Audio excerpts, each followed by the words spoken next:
हिंदी साहित्य की अनमोल कहानियों की श्रृंखला में आज सुनिए वरिष्ठ लेखिका अंजलि देशपांडे की लिखी हुई कहानी हरजाना। पेशे से पत्रकार अंजलि देशपांडे जी छात्र आंदोलन से लेकर नारी मुक्ति आंदोलन तक अनेक आंदोलनों से जुड़ी रही हैं। वे हिंदी और अंग्रेजी दोनों भाषाओं में लेखन करती हैं। प्रस्तुत है उनकी कहानी हरजाना। मेरी जुबानी, मैं हूँ सीमा सिंह। घंटी बजी, नौकर ने दरवाज़ा खोला और वापस आकर कहा, 4 लोग हैं साहब। उनके चेहरे की हर झुर्री प्रफुल्लित हो उभर आई। वे इतनी तत्परता से उठे कि रीढ़ ने प्रतिवाद किया। नौकर समझ गया था। वकील साहब खुद दरवाजे तक पहुँचते इससे पहले ही वो उन्हें अंदर ले आया। नीम अंधेरे कमरे की वातानुकूलक से छनी हवा में पसीने की तीखी गंध ने उनके आगमन की सूचना दी। स्वाभाविक प्रतिक्रिया में वकील साहब ने सांस रोकी और सिकुड़े होंठ से हवा की लंबी धार बाहर छोड़ी। आइए, उन्होंने कहा, मगर लगा जैसे फुफकारे हों। गंध बाहर तो निकली नहीं, पर उनके भीतर असर कुछ कम हुआ। उन्हें अपने इस अनप्रभेद तिरस्कार के भाव में लिपटे स्वागत का अफसोस हुआ। वे सचमुच प्रेम से अभिवादन करना चाहते थे।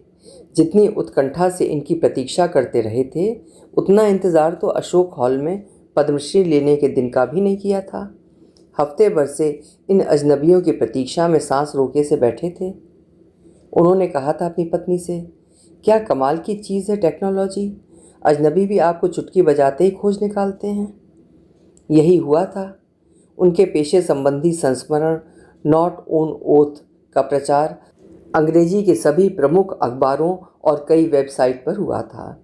इधर किताब बाहर, उधर उसकी चर्चा शुरू। बाजार में आने से पहले ही प्रचार का सारा मसाला तैयार था। पीआर फर्म ने बड़े बड़े विधि वेत्ताओं से समीक्षाएं लिखवा ली थीं। पुस्तकों के कितने ही पहलुओं पर लेख भी लिखवा लिए थे और समय समय पर अखबारों में वो छप रहे थे। उनकी तस्वीरें, उनके साक्षात्कार, पुस्तक के छपने की खबरें, पुस्तक के अंश, पुस्तक की समीक्षा, महीना 1.5 महीना तो ये छाए ही रहे थे। किसी टटपुंजिये की नहीं, देश के 10-20 शीर्षस्थ अधिवक्ताओं में एक की पेशा संबंधी संस्मरणों का पुलिंदा थी ये किताब। 4 प्रधानमंत्रियों समेत शायद ही ऐसा कोई सत्ताधारी या अन्य अति विशिष्ट व्यक्ति होगा जिसका नाम इस किताब में नहीं था। खबर तो ये भी फैली थी कि अब अति विशिष्ट लोग ये देखने के लिए ही किताब खरीद रहे थे कि उनका नाम इसमें शामिल है या नहीं। जिसका नाम ना हो उसे अपने ही महत्व पर संदेह होने लगा था। किताब के लिए मिली मोटी रकम से बढ़कर महत्व इस प्रशंसा का था। लेकिन पूरे 6 महीनों बाद जो संदेश फेसबुक के रास्ते आया था उससे वे चकित हो गए थे। भोपाल के एक हिंदी अखबार ने उनकी पुस्तक के एक अंश का अनुवाद छाप दिया था। क्या प्रकाशक से पूछकर ऐसा किया था? उनसे तो पूछा नहीं गया था, पर अब उन्हें कॉपीराइट की परवाह नहीं थी। वे बस खुश होकर अखबार के उस पृष्ठ की फ़ोटो निहार रहे थे कि कंप्यूटर स्क्रीन के दाहिनी और निचले कोने में एक चौखाना उछल कर उनका ध्यान खींचने लगा। कोई अजनबी था, उनसे कह रहा था, सर आपको टैग किया है, हम बहुत ही प्रभावित हुए हैं ये अंश पढ़ के। तब याद आया कि इस अप्रत्याशित प्रचार का उन्हें पता ही इसीलिए चला कि किसी ने उन्हें टैग किया है। ये खबर जीमेल की मार्फत उन्हें फेसबुक नोटिफिकेशन ने दी थी। वकील साहब अजनबियों के मैसेज का जवाब नहीं देते। वे लॉग आउट कर गए। लगभग फ़ौरन ही मोबाइल के बार बार टुनटुना कर मेल पर फेसबुक नोटिफिकेशन के इतला देते रहने से झुंझलाकर वे दोबारा कंप्यूटर पर जा बैठे। मोबाइल पर यह सब उनसे नहीं होता। देखा, किसी समीर नाम के अजनबी के धड़ाधड़ कई संदेश आए पड़े हैं। हिंदी वे पढ़ नहीं सकते, सो नौकर से पढ़वाया। जो सुना उससे वे हैरान रह गए। भोपाल के किसी आशा के कदम यानी आस्क संगठन से किसी समीर का संदेश था। कहा था गैस पीड़ितों के बच्चों का संगठन है जो अब जवान हो चुके हैं, उनका सम्मान करना चाहते हैं भोपाल में। माननीय वकील साहब, आपकी किताब का ये हिस्सा पढ़ा, आंखें नम हो गईं। आपको ये केस लेने का कितना अफसोस है ये जानकर आपके लिए मन में श्रद्धा हो गई है।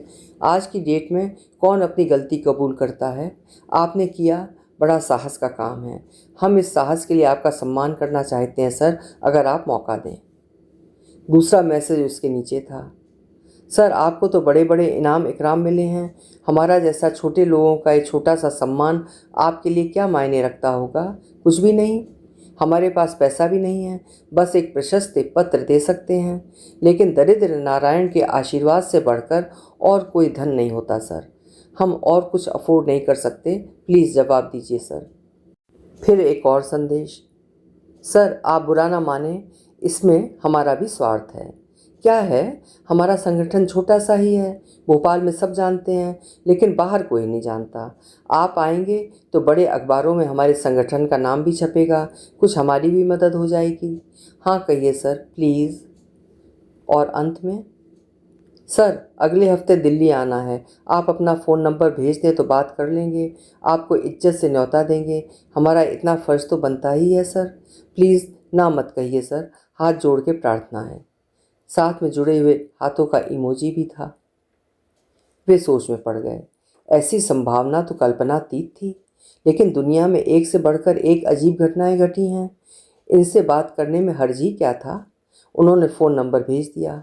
लगभग फौरन ही फ़ोन आ गया, उसी समीर का। तय हो गया, 4 लोगों का प्रतिनिधि मंडल उन्हें औपचारिक निमंत्रण देने शुक्रवार को उनके घर आएगा। वकील साहब ने शाम की चाय पर बुला लिया। वे तब से दिवा स्वप्न में डोल रहे थे। बेचैनी ऐसी कि कहीं टिक कर बैठा नहीं जाता था।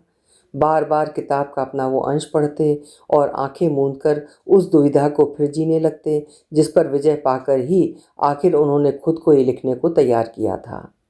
बड़ी मुश्किल से लिखे थे उन्होंने ये शब्द। कई बार रुके, लिखा, काटा, फिर लिखा। पत्नी को पढ़ के सुनाया, उससे कितनी देर सलाह की। आज उन्हें अच्छा लग रहा था कि उन्होंने आखिर लिखने का साहस किया था। सचमुच उन्हें कितनी हिम्मत जुटानी पड़ी थी, वे ही जानते हैं। लिखते हुए भी दिल में टीस उठती रही और बाद में देर तक दिल बोझिल सा रहा। ये दर्द उन तक पहुंच ही गया जिनके लिए मन में एक हल्का सा अपराध का सा भाव रहता था। ये जानकर राहत हुई। लगने लगा कि इस पुस्तक का लिखना ही उनकी सबसे बड़ी उपलब्धि रही, कि यही लिखने के लिए अदालतों में उम्र बिताई थी। इस संस्मरण ने उन्हें उनसे भी वाहवाही दिलवा दी थी जो उनके ये केस जीतने पर अखबारों में तल्ख टिप्पणियां करते रहे थे। उन्होंने इस ढलती उम्र में प्रशंसा का वो स्वाद चखा था जो अब तक किसी भी केस के जीतने पर उन्हें नहीं मिली थी। विधि शास्त्र में अपने प्रतिद्वंदियों की प्रशंसा उन्होंने हासिल की थी। अपने से अलग विचारधारा रखने वालों के सर भी उनके सामने अदब से झुके थे। लेकिन अब जिस तरह की तारीफ की बारिश हो रही थी उसका स्वरूप कुछ और ही था। उनकी भाषा की वाहवाही हुई, उनकी सत्यवादिता को दाद मिली और सबसे ज़्यादा उन्हें सराहा गया इस बात के लिए कि अपने किसी भी ग्राहक का कोई भी राज उन्होंने फाश नहीं किया था। प्रोफेशनल एथिक्स की इस मिसाल पर वे सबसे शाबाशी पा रहे थे। प्रकाशक ने उनसे कहा था, संस्मरण की क्या आलोचना हो सकती है? आपकी मेमोरी है, आपको जो जानते हैं वे बस इतना कह सकते हैं कि आपने कहीं सच को छिपाया है कि नहीं, मगर लगता है आपने सच से समझौता नहीं किया। और अब ये स्तुति उनके मुख से जितना वे खुद को गुनहगार समझने लगे थे, जिनको वे शब्द संबोधित तो नहीं थे, जिनसे उन वाक्यों में क्षमा की याचना जैसा तो कुछ नहीं था, पर जिनका अस्तित्व ही उन शब्दों को अर्थ देता था। जीवन ने उन्हें कितना कुछ दिया और अब अंत में ये प्रशस्ति मिल रही है। स्वयं देवता उनकी ग्लानि से प्रसन्न है, उन्हें विश्वास हो गया। किंचित गर्वपूर्वक उन्होंने पत्नी को बताया कैसे खुद गैस पीड़ित उनसे प्रभावित हुए हैं। जिनके खिलाफ मुकदमा लड़े वो लोग तुम्हारा सम्मान करेंगे। तुमने यकीन भी कर लिया कि ऐसा होगा, मति तो नहीं फिर गई? मुकदमा हम सरकार के खिलाफ लड़े थे। उन्होंने अनावश्यक जिरह की और अपने तर्क के दोष को खुद ही समझ गए, जिसे पत्नी ने लपक लिया। अच्छा, पत्नी ने तंज किया, सरकार का तो तुमने बहुत नुकसान किया। आत्म प्रवंचना की ढाल को उसके तीखे बोल भेद गए थे। अपनी स्तुति सुन वे अपनी जिस पेशाजनित शंकालुता को भी भुला बैठे थे, उसे पुनः जागृत करने की पत्नी की जिद से निरुत्साहित हो वे खफा हो गए। पत्नी को अपने ही आक्रमण पर अफसोस हुआ। कुछ देर उन्हें खुश रह लेने देती तो क्या बिगड़ जाता। दोनों चुप हो गए। अगली सुबह पत्नी ने नाश्ते के समय आगाह किया, देखो वहाँ बुलाकर कहीं आपके खिलाफ नारे ना लगवा दें। क्या हुआ, नारे लग भी गए तो? उन्होंने नाराज होकर पूछा। फालतू की बात करती है, नारे लगते हैं तो लगे, लोगों को अधिकार है। हाँ, कुछ बदनामी होगी तो क्या हुआ, अफसोस तो उन्हें है ही ना कि उन्होंने कार्बाइड का केस क्यों लिया। इसे अपनी भूल का दंड समझ लेंगे। एक तरह से अच्छा भी हुआ, पत्नी ने इसका दूसरा संभावित पहलू सुझा दिया। जब से तय हुआ कि आस्क के लोग आएंगे, उन्होंने बहुत कुछ सोच लिया है। सर्दियों में जाना ठीक रहेगा, इन गरीबों से एयर कंडीशनड हॉल की उम्मीद नहीं की जा सकती। क्या पता चिट्ठी मेल आदि लिखकर इसका सुराग छोड़ना चाहते हों। यही बात होगी, मगर ये एथिकल नहीं होगा। भले ही किसी पुरस्कार के लिए नहीं, बल्कि सबकी सुविधा के लिए हॉल के पैसे दे रहे होंगे। प्रकाशक से दिलवा लेंगे, वो भी ठीक नहीं होगा। कोई दोस्त भी दे ही देगा। चलो कोई रास्ता निकल आएगा, देखते हैं वे क्या कहते हैं। वही आए हैं, 2 आदमी 2 औरतें। जवानी तो उनकी ढल रही थी, शायद अधेड़ ही रहे हों। बाहर की धूप से एकदम अंदर आने से वे कुछ ठीक से देख नहीं पा रहे होंगे। ठिठके से खड़े थे। उनमें से एक का दम फूला हुआ था। बस फाटक से दरवाजे तक 20 कदम आते आते ये हाल। पानी पीजिए, बड़ी गर्मी है, वकील साहब ने कहा। नहीं तो सर, नीले कुर्ते वाली स्त्री ने अपने दुपट्टे से मुंह पोंछते हुए कहा। बहुत ठंडा है यहाँ। वकील साहब उन्मुखता से उनकी मासूमियत पर हंस दिए। बाहर बाहर गर्मी है, खैर आइए। ठंडे नीम अंधेरे कमरे में कालीन पर पैर रखते हुए वे कुछ हिचकिचा से रहे थे। चप्पल उतारने लगे। कोई बात नहीं, आइए आइए बैठिए, वकील साहब ने कहा और नौकर को देखा, जिसने फौरन कई बटन दबा दिए।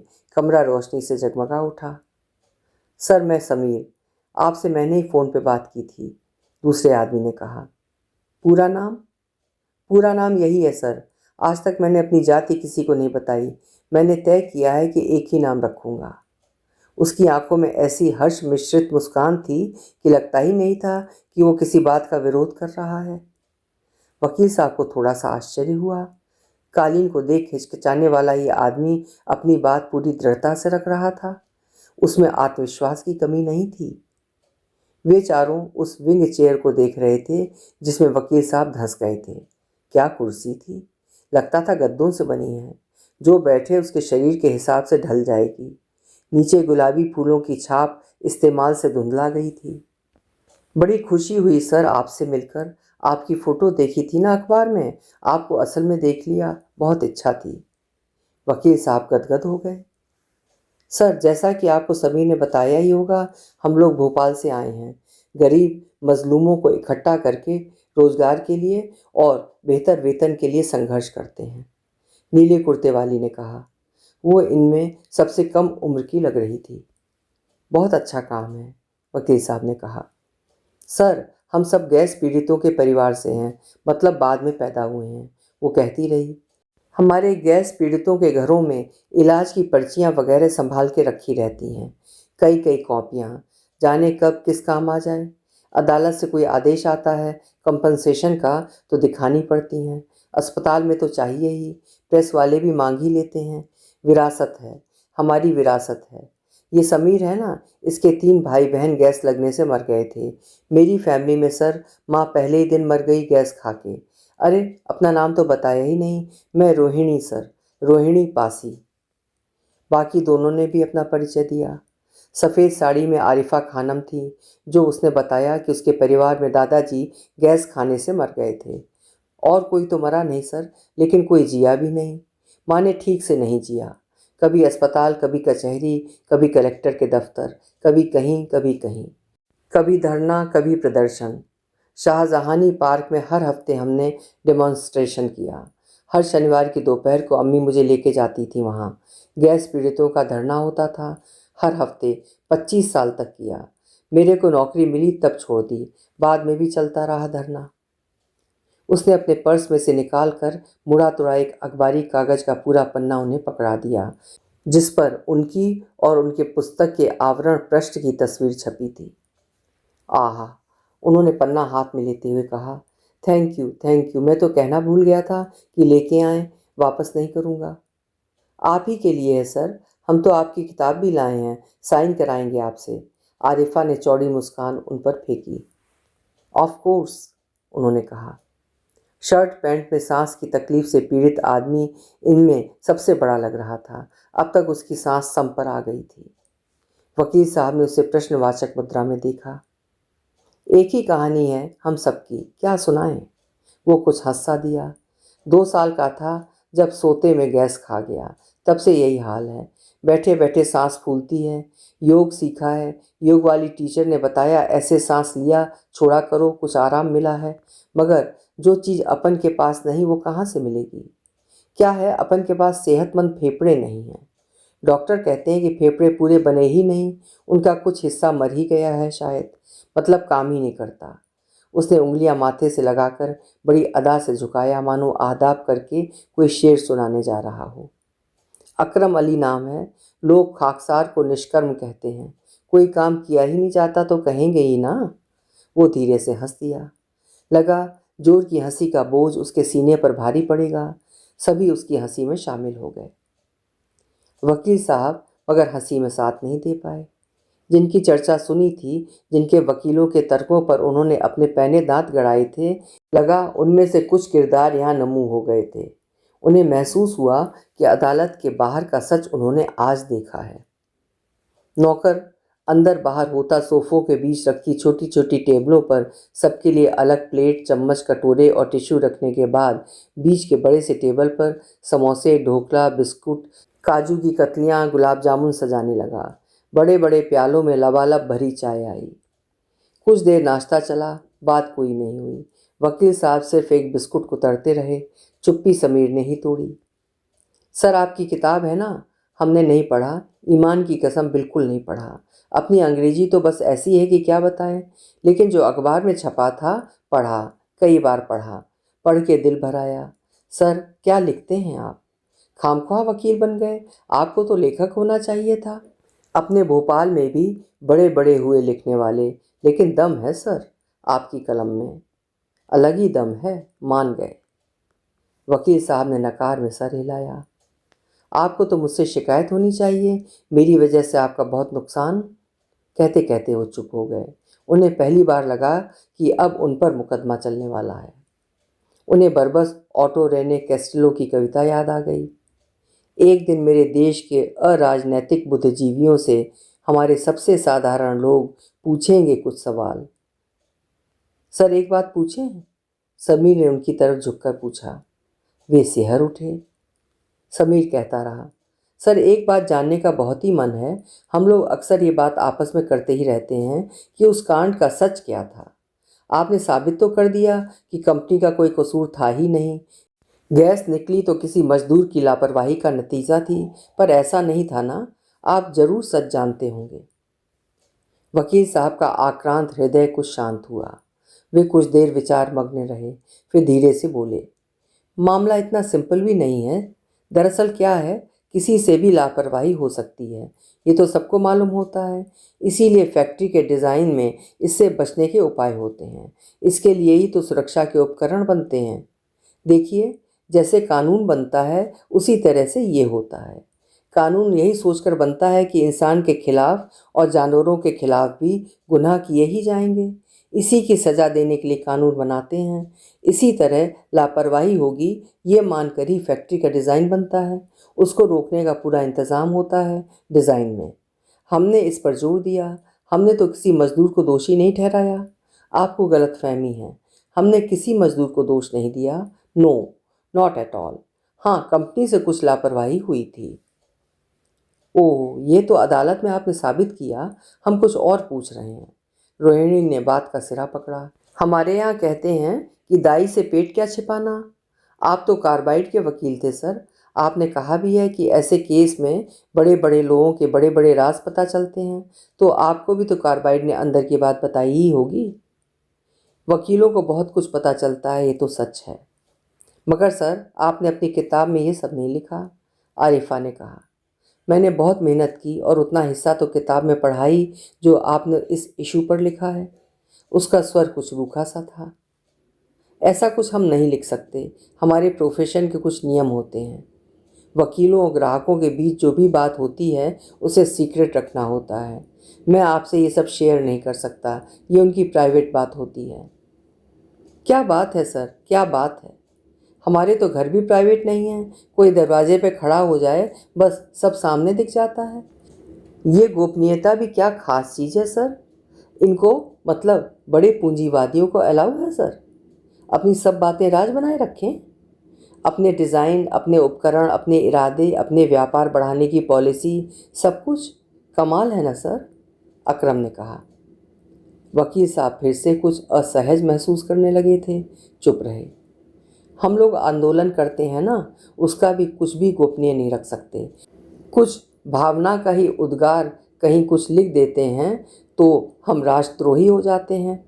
खुले में अपनी बात कह ही नहीं सकते सर।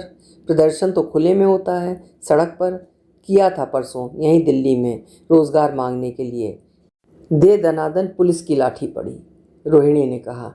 लेकिन आपको कैसे पता चलेगा, मीडिया में तो दिखाया ही नहीं। फालतू की बात लेके बैठे हो, समीर ने उन्हें झिड़का। जो बात करने आए हो वो तो रह ही गया।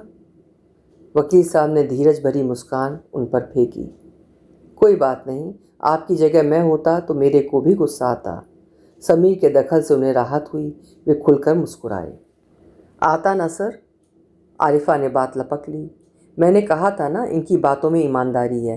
कितनी ईमानदारी से कहा है, इनको भी गुस्सा आता सर। इसीलिए तो हम आपका सम्मान करना चाहते हैं। लेकिन क्या है, कहते कहते समीर एकदम चुप हो गया। जी कहिए, वो कहिए जो कहने के लिए आप आए हैं। सर बात यह है कि आपकी बात ने दिल को छू लिया, रोहिणी ने कहा। थैंक यू, वकील साहब इतने हौले से बोले कि उसका बस आभास ही चारों को हुआ।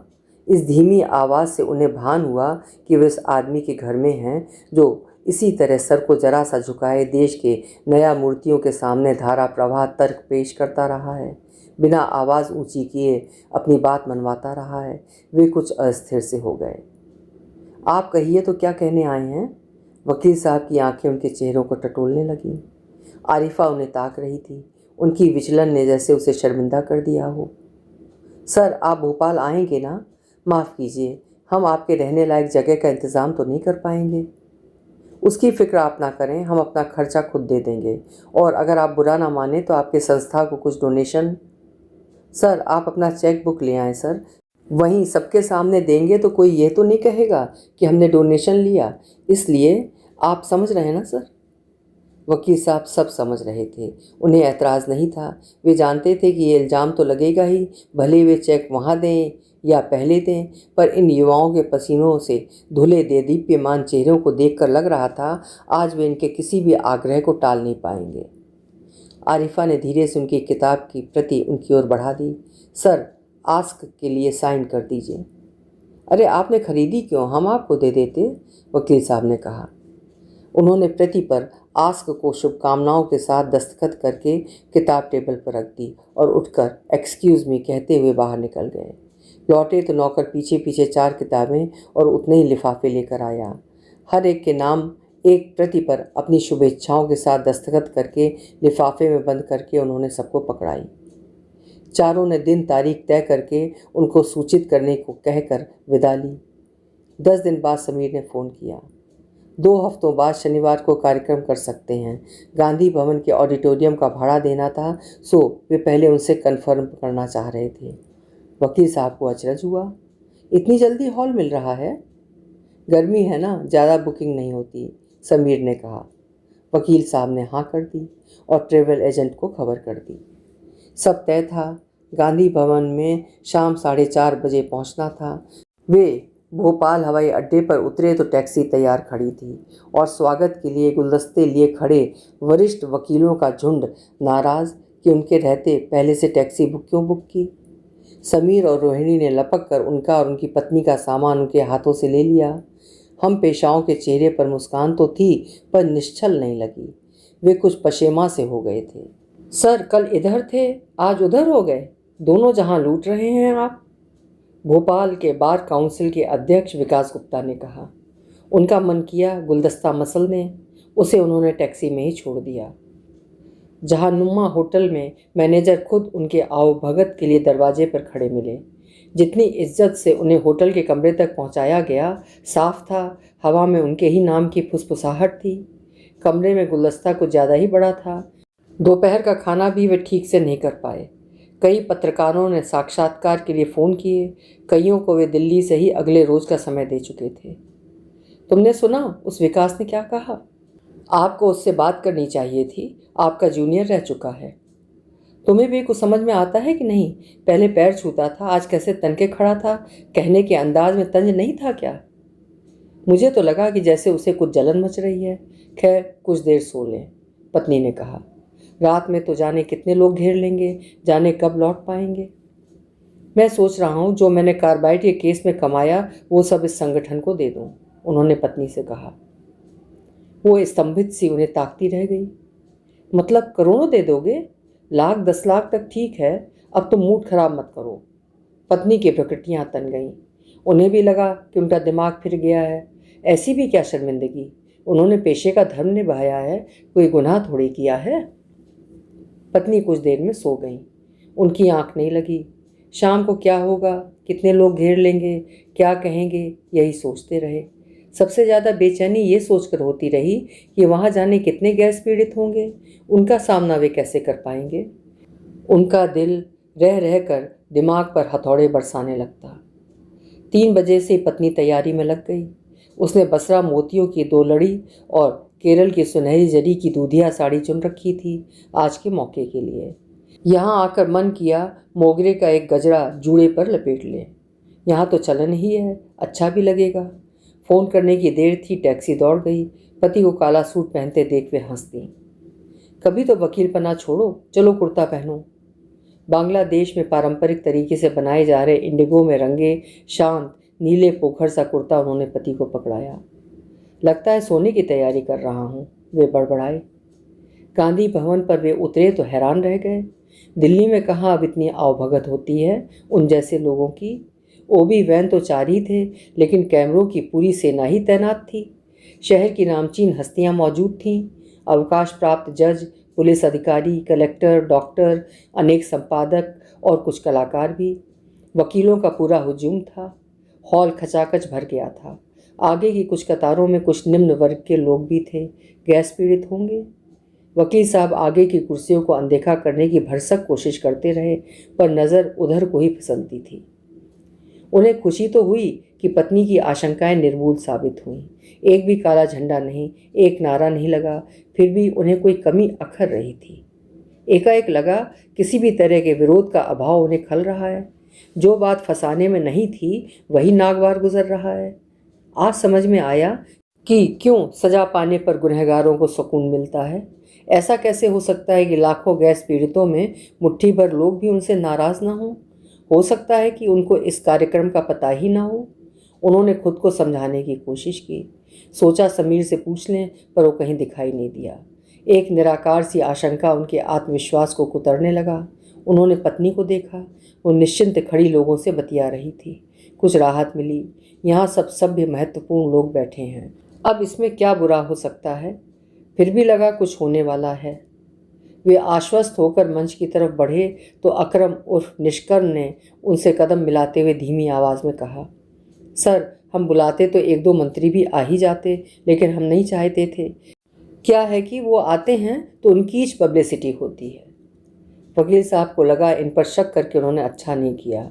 उसकी पीठ पर हाथ फेरकर आश्वस्त सा किया कि उन्हें यही पसंद है। पत्नी नीचे ही पहली पांत में बैठने लगी तो आरिफा बड़ी विनम्रता से हाथ जोड़कर उन्हें मंच तक ले आई।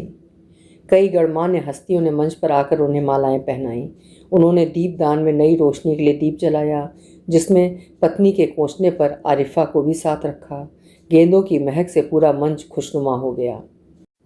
आखिर शोर थमा और माइक पर वो क्षण आया जिसका वे बेताबी से इंतज़ार कर रहे थे। समीर ने उनका परिचय दिया। आप इस देश के ही नहीं, दुनिया के महान वकीलों में गिने जाते हैं। इसीलिए जब एक अंतर्राष्ट्रीय कंपनी को ज़रूरत पड़ी तो वो इन्हीं के दरवाजे गई। भोपाल में किसी को पूछना नहीं है कि वो अंतर्राष्ट्रीय कंपनी कौन सी कंपनी है। आप पूछेंगे कि इन वकील साहब ने कंपनी का काम किया तो फिर गैस पीड़ितों ने क्यों इनको अपना मेहमान बनाया। इसलिए कि इन्होंने जो किया है वो करना सबके बूते में नहीं होता। इन्होंने अपनी किताब में साफ साफ लिखा है कि कार्बाइड का केस लड़ना इनकी भूल थी। ऐसे महान शख्सियत के दीदार रोज़ नहीं होते और इनको भूल का एहसास हुआ। इसमें भोपाल के अपन जैसे लोगों का भी योगदान होगा ही। हमारे नारों का कुछ शोर इन तक पहुंचा ही होगा। इसलिए हमको अपने पर, अपने संघर्ष पर, अपने भोपाल के हौसले पर गर्व है और हमने वकील साहब को तहे दिल से शुक्रिया कहने के लिए अपना मेहमान बनाया है। उनकी शान में हो जाए कुछ तालियां। करतल ध्वनि से हॉल थर्रा उठा।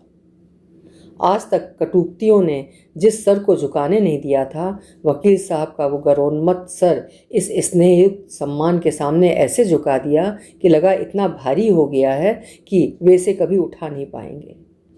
समीर अब उनकी ओर मुड़ा। अपने सीने पर दायां हाथ रख के उसने बड़े अदब से कहा, पहले एक गुजारिश है सर, छोटी सी। आप ये हिस्सा पढ़ के सुना दीजिए जिसने हम भोपाल वासियों को बताया है कि हमारा अथक संघर्ष नाकाम नहीं रहा। रोहिणी उनके पीछे से आकर उन्हें एक कागज़ पकड़ा रही थी। उसके हाथ में उसी अखबार का वही पन्ना था जो वे उनके घर लेकर आई थी। अंश के अनुवादक, उप संपादक और मुख्य संपादक अगली पातों में बैठे थे, जिनसे उनका परिचय कराया जा चुका था और जिन्होंने अब सबसे पहले ताली बजाई। फिर तालियों की गड़गड़ाहट से हॉल गूंज उठा। वकील साहब ने बड़ी मुश्किल से सर हिलाया और कुछ बुदबुदाए। रोहिणी के पूछने पर उनकी पत्नी ने बताया कि वे क्या कहना चाह रहे थे। वे हिंदी बोल तो लेते थे, पढ़ना कहाँ उनके बस का था। फेसबुक पर जो आया था वो भी नौकर से पढ़वाया था। पति की हालत देखकर वे चकित थी। उन्होंने धीरे से पति के हाथ को छुआ और आंखों से सांत्वना दी। कोई बात नहीं सर, आप अपनी किताब में जो ये हिस्सा है अंग्रेजी में पढ़ दीजिए, फिर हम में से कोई आपको हिंदी में सुना देगा, समीर ने कहा। इसकी क्या ज़रूरत है, उन्होंने इनकार के भाव से कहा। आप उठिए मत, यहीं से पढ़ दीजिए, रोहिणी ने कहा। अब कई लोग जोर देने लगे। हॉल में से भी प्लीज़ प्लीज़ की पुकारें आने लगीं। इतनी बार ये लफ्ज़ सुना वकील साहब ने कि सिर्फ उससे छुटकारा पाने के लिए उन्होंने हथियार डाल दिए। देखा जाए तो जरा सा तो था वो हिस्सा। आरिफा ने खुली किताब उन्हें पकड़ा दी। उन्होंने चश्मा लगाया और टेबल पर रखे माइक को अपनी ओर खींचकर अंग्रेजी में कहा, मैं कुछ और ही कहने की तैयारी करके आया था। मुझे कहना था कि अपनी लंबी अदालती पारी में यहाँ आके मुझे आज जो खुशी मिली है वो पहले कभी नहीं मिली। लेकिन ये भी सच है कि यहाँ आकर मुझे बहुत ही झेप सी लग रही है, बुरा लग रहा है। मुझे आज पता चला कि हमारे देश के लोगों के दिल कितने बड़े हैं। गैस पीड़ितों ने मुझे माफ़ कर दिया होता तो एक बात थी, पर इन्होंने मेरी ईमानदारी को ऐसे सर माथे लिया। इससे बढ़कर मुझे कुछ नहीं चाहिए। एक तरह से आपका अनुरोध भी ठीक ही है। जो मैंने किताब में कहा है, मेरे भावों की इससे बेहतर अभिव्यक्ति नहीं हो सकती। मैं वही अंश पढ़ रहा हूँ। और उन्होंने किताब का वो अंश पढ़ दिया जिसका अनुवाद हाथ पे लिए रोहिणी दूसरे माइक के पास खड़ी थी। कुछ ही मिनट लगे। अदालतों में एक ही सांस में लंबे लंबे वाक्य बेहिचक धारा प्रवाह बोल जाने में पारंगत वकील साहब को कितनी देर लगनी थी। फिर भी दो जगह वो कुछ अटके, कुछ रुके। ऐसा लग रहा था कि आत्मस्वीकृति के वे बोल आज ही सार्थक हुए हैं और अपने ही शब्दों के गहन होते जाते मायनों ने उन्हें विस्मित कर दिया। लगा जैसे कटघरे में खड़े हों। नज़र उठाकर उन्होंने आगे की पातों में बैठे उन लोगों को देखा जो शायद गैस पीड़ित थे और जो टकटकी बांधे उन्हीं को देख रहे थे। हॉल में सन्नाटा था। पढ़ना खत्म होते ही रोहिणी ने कहा, मैं पढ़ती हूँ। हर इंसान अपने पेशे में कभी ना कभी कुछ ऐसा करता ही है जिसका उसे अफसोस होता है। रोहिणी ने माइक पर पढ़ना शुरू किया। पेशा कोई भी हो, उसे अपनाने वाला कभी पूर्णतः निष्कलंक नहीं रह सकता। पेशे की मजबूरी तो होती ही है। हम पेशाओं का एक अलग समाज होता है, आपस में होड़ लगी रहती है। उसमें अपने गौरव की लौ औरों की आंखों में ईर्ष्या बन के चमकती है और जब आप उसकी रोशनी में नहा उठते हैं तो रात में नींद नहीं आती। खुशी दिल में कुलांचे भरती है और चेहरे पर बेवजह मुस्कुराहट आती रहती है। इस माहौल का भी दबाव रहता है। वकील को जितना बड़ा ग्राहक मिले उसके लिए चुनौती उतनी ही बड़ी होती है, क्योंकि केस तो जो होता है सो होता है, उसके इर्द गिर्द भी बहुत कुछ होता है। ग्राहक की प्रतिष्ठा, उसका मान सम्मान उसके वकील से आ जुड़ता है, मानो नौकर मालिक की हैसियत का अंशधारक हो जाता है।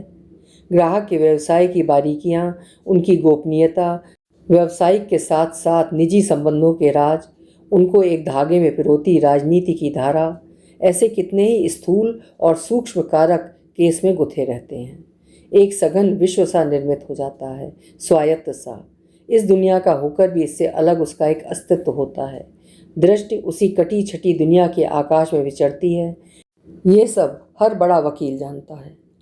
ऐसे केस उसको देश दुनिया के हुक्मरानों का राजदार बनाते हैं। ऐसे केस उसको उस अल्प संख्या में शामिल कर लेते हैं जो दुनिया पर शासन करते हैं, जो लाखों जिंदगियों का फैसला करते हैं। ये उसे सत्ताधारी होने का नहीं तो सत्ताधारियों की दुनिया के एक कोने में खड़े होने का अनिर्वचनीय सुख देता है। ये उसको इस एहसास से भर देता है कि इतने सबल समर्थ लोग भी आज उसकी बुद्धि पर निर्भर हैं, उसकी सुनेंगे, उसकी मानेंगे। इसका नशा जिसने भोगा है, इसका लती हो जाता है। ऐसे केस मिलने पर वकील सिर्फ इतराते नहीं हैं, वे अपने महत्व के बोध से भर जाते हैं। उनका स्व इतना भारी हो जाता है, खुद से ही ढोया नहीं जाता। फिर भी ऐसा ही एक केस है जिसे लेने का मुझे अब बहुत ही अफसोस होता है। शायद अफसोस सही लफ्ज़ नहीं है, शायद मुझे पश्चाताप होता है। ये केस है भोपाल के गैस कांड का केस। जब उन पर चल रहा आपराधिक मामला सुप्रीम कोर्ट में पहुंचा तो मैं यूनियन कार्बाइड का प्रमुख वकील था, उनकी वकीलों की टीम का नेता। मैंने अपने ग्राहक को पूरी निष्ठा से अपनी सेवाएं दी। एक वकील की हैसियत से मैंने विधि शास्त्र के अपने समूचे ज्ञान को रचनात्मकता से उसके हित में इस्तेमाल किया। कंपनी पर आपराधिक मानव वध का मुकदमा चल रहा था, जो हत्या तो नहीं होती पर उससे थोड़ा सा ही कम संगीन मामला होता है। मैंने आखिर उसे लापरवाही से हुई एक दुर्घटना के केस में तब्दील करवा ही लिया। निश्चित रूप से शक्ति संपन्न लोगों में ये मेरी बड़ी उपलब्धियों में गिना जाता है, लेकिन मुझे आज ये अपनी उपलब्धि नहीं लगती। मैकबेथ में शेक्सपियर कहते हैं, things without all remedy should be without regard, what is done is done. यानी जिन चीज़ों का कोई इलाज नहीं उनकी परवाह नहीं करनी चाहिए। जो हुआ सो हो चुका। काश ये शब्द मुझे सांत्वना दे पाते। मेरा मामला मैकबेथ जैसा मामला तो नहीं है। मैकबेथ ने राजवध किया था, राजा का कत्ल किया था। मैंने ऐसा तो कुछ नहीं किया। फिर भी यही बात मुझे रह रह कर याद आती रहती है। जानता हूँ कि कंपनी कोई शख्स नहीं, लेकिन कानून में कंपनियों को भी शख्सियत बख्शी गई है। और अब सोचता हूँ मैं कि उस शख्सियत का कोई मूर्त रूप होता तो क्या उसके हाथ खून में रंगे होते। मैंने उसका हाथ पकड़ा जिस पर मानव वध का इल्जाम था। मैंने वो हाथ पकड़ा जिस पर शायद मानव रक्त लगा था। क्या उस खून के कुछ दाग मेरे हाथ पर नहीं लगे होंगे?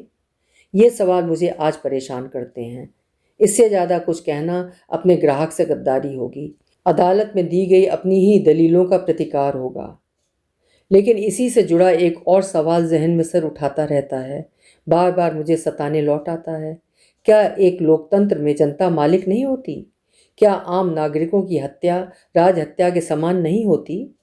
क्या ऐसा करने वालों पर वही इल्जाम नहीं लगना चाहिए जो मैकबेथ का गुनाह था? इन सवालों के कोई जवाब न मेरे पास हैं, न शायद मुझे कभी मिलेंगे। मुझे संतोष है कि मैंने अपने पेशे की नैतिकता पूरी तरह निभाई, फिर भी दुविधा है कि पीछा नहीं छोड़ती। मुझे इसकी परवाह नहीं है कि इस केस से मेरा नाम हुआ या मैं बदनाम हुआ। आज अपने उस फैसले की नैतिकता पर मेरे जहन में सवाल उठते हैं। वह हैसियत वकील ही नहीं, एक जिम्मेदार नागरिक के तौर पर भी मैं कभी नहीं कह सकता कि किसी भी आरोपी को वकील न मिले। हर आरोपी को अपने बचाव का हक है, होना चाहिए। उसे वकील न मिले ये पूरी तरह से मुझे नामंजूर है। कार्बाइड को भी कोई ना कोई वकील तो मिलता ही। मैंने जब केस लिया तब भी कईयों ने कहा था मत लो, पर मैंने लिया। क्यों? क्योंकि ये मेरे लिए बड़ी चुनौती थी। इसमें बहुत पैसा मिलने वाला था। ये सब तो था ही, पर इससे भी ज़्यादा कुछ था। उसे ठीक ठीक बता पाना मुश्किल है। इतिहास में इस तरह के गिने गिने ही केस हैं, उनमें से एक से जोड़ने का एक मौका था ये। पर कार्बाइड की ही तरफ से क्यों? मैं दूसरी तरफ से भी तो जुड़ सकता था। मैं नहीं जानता था कि किस चीज़ ने मुझे ऐसे खींचा। शायद मैं उस वक्त सिर्फ एक वकील रह गया था, एक पेशा रह गया था। और उस जमाने के तमाम उथल पुथल के बीच भी ये मेरे लिए महज एक केस रह गया था। इतने साल गुजर गए हैं इसको, फिर क्यों एक खलिश अभी तक है? मेरे पास कोई जवाब नहीं है। बस इतना लगता है कि पेशे की नैतिकता और अपनी निजी नैतिकता के बीच क्या कभी कोई संतुलन बन पाएगा? क्या हमेशा इनमें टकराव ही रहेगा? शायद एक असमान समाज में नैतिकताएं अलग ही रहेंगी। क्या इनमें दूरी बनी ही रहेगी? क्या लेडी मैकबेथ की राय ही हमारे नैतिक संसार का सूत्र वाक्य है? जवाब नहीं है मेरे पास, पर मेरे जैसा अदना इंसान शेक्सपियर की लेडी मैकबेथ की ये बात मानने को मजबूर है कि जो हो चुका वो हो चुका, अब कुछ हो नहीं सकता। फिर भी मैं निश्चिंत नहीं हो पाता। हाँ, मुझे लगता है कि जो मैंने किया उसकी अब कुछ रेमेडी नहीं है, कोई उपचार नहीं है। बस इतना मैं जानता हूँ, मुझे कार्बाइड के खिलाफ केस नहीं लेना चाहिए था। रोहिणी की आवाज़ थर्रा उठी। उसने अखबार का पन्ना मोड़ कर सामने रख दिया। कुछ देर खामोशी छाई रही। ईमानदारी इसे कहते हैं। जब ईमानदारी के दर्शन हो तो उसका स्वागत करना चाहिए। समीर के लफ्ज़ों ने खामोशी को तोड़ा। लगा जैसे कोई बांध टूट गया। भावावेश में लोग खड़े हो गए और तालियों की गड़गड़ाहट का सैलाब सा आ गया। आगे की पात में लोग बैठे ही रहे। वकील साहब ने नोट किया।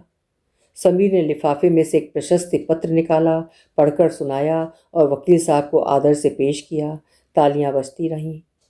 हम भोपाल के गैस पीड़ित एक ईमानदार वकील का सम्मान करते हैं कि हमारे प्रति उन्होंने अपनी जिम्मेदारी कबूल की और हमें ये एहसास दिलाया कि हमारी आवाज़ इतनी मजबूत थी कि आखिर उनके कानों तक पहुंच ही गई। प्रशस्ति पत्र का मुख्य अंश था। सारी आशंकाएं निर्मूल निकलीं। इतना सुंदर, इतना सादा समारोह, कोई वैमनस्य नहीं। वकील साहब का कंठ अवरुद्ध हो आया। उनसे धन्यवाद भी कहते नहीं बन रहा था। तस्वीरें खींचती रहीं। सबसे शांति से बैठ जाने का आग्रह करते हुए रोहिणी ने कहा, अब इस कार्यक्रम का अंतिम भाग है। वकील साहब हमारे संगठन आस्क को डोनेशन देंगे, ऐसा उन्होंने इच्छा जाहिर की है। हम उनकी इस इच्छा का भी सम्मान करते हैं। इससे पहले कि वे चेक पर हस्ताक्षर करें, हम एक दो बातें कह देना चाहते हैं। वकील साहब निर्विकार से बैठे थे, अपने में गुम। इस तरफ उनका ध्यान नहीं था। रोहिणी माइक पर बोले जा रही थी। उन्होंने कार्बाइड का केस लिया, इसका उनको पश्चाताप होता है, रिग्रेट है ना सर? जो हो चुका वो तो हो ही चुका। फिर भी अभी भी उसकी कुछ रेमेडी, कुछ उपचार हम सुझा सकते हैं। जहाँ तक हमें मालूम है, जिस ज़माने में आपने कार्बाइड की वकालत की, उस ज़माने में सुप्रीम कोर्ट में एक दिन की हाजिरी की आपकी फ़ीस 10 लाख थी। क्या ये सच है वकील साहब? वकील साहब की पत्नी ने पर्स में से उनका चेक बुक निकाल कर उन्हें पकड़ाया ही था और वे अपने कुर्ते के ऊपरी जेब से पेन निकाल रहे थे। रोहिणी का सवाल उन्होंने सुना नहीं था। मुस्कुरा कर बोले, क्या पूछ रही हैं? क्या उस ज़माने में आप एक बार अदालत में पेश होने के 10 लाख रुपए लेते थे? वकील साहब ने अपनी हथेली लहराकर सवाल विनम्रता से दरकिनार कर दिया, पर उनकी सलज हंसी ने जतला दिया था कि इन गरीबों की कल्पना में भी इन ऊंचाइयों को छूने की कुव्वत नहीं है जो उनकी वित्तीय अवस्था की थी। 10 लाख, इतना तो उनके चैम्बर की दहलीज के भीतर कदम रखने के लगते थे। सॉरी सर, शायद मुझसे गलती हुई। एक पेशी के आप 1996 में 10 लाख रुपए लेते थे, मगर आप तो इतने लंबे केस में कई कई बार कई कई कारणों से कार्बाइड की तरफ से पेश हुए। हमने गिना सर, पूरी 28 पेशियों में आप सुप्रीम कोर्ट में उनकी तरफ से खड़े हुए। पूरे 2 करोड़ 80 लाख तो सिर्फ पेश होने की फीस हुई। सिर्फ 5 मिनट और सर, बस कार्यक्रम ख़त्म होने ही वाला है। प्लीज़ सब लोग शांत हो जाएं। हमको देखिए ना सर, गैस पीड़ितों को ही देखिए। हमको मुआवजा मिलता है तो ऐसे ही फुर हो जाता है। मकान बनवा लिया, छप्पर छवा लिया, बेटी की शादी कर दी, दादी की आंख बनवा ली। हमको पैसों का मैनेजमेंट नहीं आता, आपको तो आता ही है। आपके 2 करोड़ 80 लाख तो अब तक 10 गुना बढ़ गए होंगे। ज़मीन जायदाद की शक्ल में होंगे, स्टॉक मार्केट से मुनाफा कमाया होगा आपने। जो भी हो सर, हम ये हिसाब नहीं करना चाहते।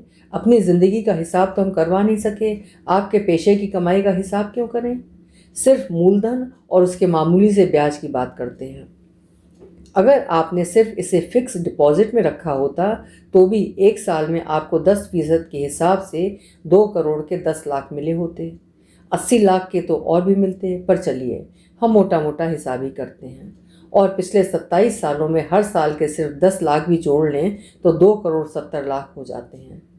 सर, हम तो सिंपल ब्याज गिन रहे हैं। हमने तो 80 लाख को इसमें गिना भी नहीं। हमने तो ब्याज पर ब्याज तो गिना ही नहीं। हम क्या करें, हमारा हिसाब किताब यूं ही कमज़ोर है। तब भी हम समझते हैं कि आपके धन में हम लोगों की मौत की वजह से कम 5 करोड़ का इजाफा हुआ। सर, इतना रुपया तो यहाँ किसी ऐसे परिवार को भी नहीं मिला जिसके कई कई सदस्य गैस खा के जवानी में ही मर गए। वकील साहब सन्नाटे में थे। ये तो प्रशंसा के बाद जूता पड़ रहा था। सभागृह में बैठे लोगों में खुसर पुसर शुरू हो चुकी थी। जो लोग सुबह उनके लिए गुलदस्ते लिए हवाई अड्डे पर खड़े थे, अब उनके चेहरों पर विद्रूप भरी मुस्कान तैर रही होगी, वे जानते थे। अपने सबसे नज़दीकी दोस्त के भी दुर्भाग्य में ऐसा तो कुछ होता ही है जो आपको नापसंद नहीं होता। ये किसी कवि ने कहा था। ये लोग तो दोस्त भी नहीं थे। वकील साहब की कलम खुली चेकबुक पर मंडराती हुई रुक गई। वो पैसा मैं आपको दे दूंगा, डोनेशन, वकील साहब ने कहा, पर उनकी आवाज़ बहुत ही हल्की थी। बमुश्किल मंच पर उपस्थित लोगों को ही सुनाई दी। वकील साहब कह रहे हैं कि वे उस केस की सारी कमाई हमको डोनेट कर देंगे। ये उनका प्रायश्चित है। माइक पर रोहिणी ने उनका कह सुनाया। हॉल में खलबली मच गई। कुछ तालियां बजते बजते चुप हो गईं। लोगों के बोलने की आवाज़ें आने लगीं। शांत हो जाइए, हमारी बात भी सुन लीजिए, रोहिणी ने जोर से माइक पर कहा। कुछ देर लगी पर शोर कुछ थमा। हमें ये धन नहीं चाहिए। आप समझते हैं कि जो आपने कमाया वो आप हमें आज दे देंगे तो आपका प्रायश्चित हो जाएगा। हो सकता है कि आपको ऐसा करके अच्छा लगे, लेकिन आपको क्या अच्छा लगेगा इसकी हम परवाह क्यों करें। ये धन हमें दान में नहीं चाहिए। कार्बाइड से जो मिलता वो न्याय के अंग के रूप में मिलता। आप जैसे वकीलों ने वो रकम भी कम करवा दी। उनको जो सज़ा मिलनी चाहिए थी वो भी नहीं मिलने दी। आप जान लीजिए कि आपको जो फीस मिली उसे हम किस नज़र से देखते हैं। हमारी नज़र में वो आपका कमीशन है। नाइंसाफ़ी में आपने जो मदद की उसके लिए मिली रिश्वत है, वो हमें नहीं चाहिए। हमें आपसे डोनेशन नहीं चाहिए। वकील साहब चेक बुक को घूर रहे थे। कैमरे उन्हें घूर रहे थे। सामने बैठे शहर के गणमान्य लोग उन पर निगाहें गड़ाए थे। अभी अभी मिला प्रशस्ति पत्र, वे इसके योग्य हैं या नहीं। उनकी इज्जत दांव पर लग गई थी इस अदालत में। नहीं, दांव पर नहीं लगी, लुट गई। रुपया कितना भी दे दें, अब कोई प्रतिष्ठा हासिल नहीं होगी, वे जान गए थे। जनता की अदालत का निर्णय उनके दिल ने सुन लिया था। पत्नी ने जल्दी से खड़े होते हुए कहा, इनकी तबीयत ठीक नहीं है, please get me a doctor, call N ambulance. विकल से होकर वे भी उठ खड़े हुए। उनका गला सूख गया था। उन्होंने मुंह खोला पर एक शब्द भी मुंह से नहीं निकला। हाथ में मोब्लांका पेन खिसक कर नीचे जा गिरा। समीर ने झट से वकील साहब को थाम लिया। आरिफा ने झुककर कलम उठाई और उनकी जेब में खिसका दी और उन्हें आराम से बिठाते हुए कहा, परेशान ना होइए सर, पानी पीजिए। वकील साहब का नीला कुर्ता पसीने में गीला हो गया था। मंच पर पड़ा खुला चेकबुक फड़फड़ा रहा था। अभी आप सुन रहे थे वरिष्ठ पत्रकार एवं लेखिका अंजलि देशपांडे की भोपाल गैस कांड त्रासदी पर लिखी गई बेहद प्रभावशाली एवं मार्मिक कहानी हर्जाना। कहानी पर अपनी प्रतिक्रिया जरूर लिखिएगा, मैं प्रतीक्षा करूंगी। हिंदी का श्रेष्ठ साहित्य सुनते रहने के लिए कृपया चैनल को सब्सक्राइब करना ना भूलें। अगर अभी तक सब्सक्राइब ना किया हो तो सब्सक्राइब कर लें। कल फिर मिलेंगे। आपका समय शुभ हो।